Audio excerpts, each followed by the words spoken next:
დაუშვათ ეს შეცდომა და არ დაიწყოთ ინგლისურის ან ნებისმიერი სხვა ენის სწავლა ისე, თუ წარმოდგენა არ გაქვთ ენის ზოგად ფუნქციებზე და ძალიან ელემენტარულ რაღაცეებზე ენის შესახებ. Თუ არ იცით არსებითი სახელი რა არის, ზმნა რა არის, ასევე არ გაქვთ წარმოდგენა წინდებულებზე, თანდებულებზე, არტიკლზე და ასე შემდეგ, არ დაიწყოთ ენის სწავლა, იმიტომ რომ ძალიან დიდი ინფორმაცია შემოვა, დაგროვდება და ამის დანაწილებას ვერ მოახერხებთ. დაწერეთ გაიდ და გამოგიგზავნით დოკუმენტს, რომელშიც ძალიან მარტივი ენით, არაგრამატიკული ტერმინოლოგიით არის ახსნილი მეტყველების ნაწილები, რაც უნდა იცოდეს სანამ ენის სწავლას იწყებ.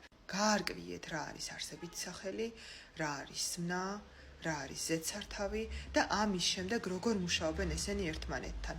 ამის გარეშე ისწავლეთ ინგლისურს მშვენივრად, მაგრამ ვერასოდეს ვერ გამართავთ და რაზეც გაქვთ ხოლმე პრობლემა, კომპლექსი ლაპარაკის, ამას ვერ მოიხსნით, თუ არ ხარ დარწმუნებული, რას ამბობ.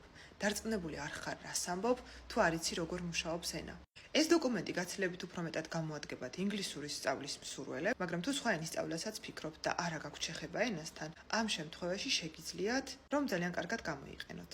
მოკლედ, ახლა დაწერეთ გაიდ, კომენტარებში გამოიწერეთ ჩემს. ამის შემდეგ გაიდ და თქვენი იმეილი მომწერეთ პირად შეტყობინებაში და დოკუმენტს უფასოდ გამოგიგზავნით.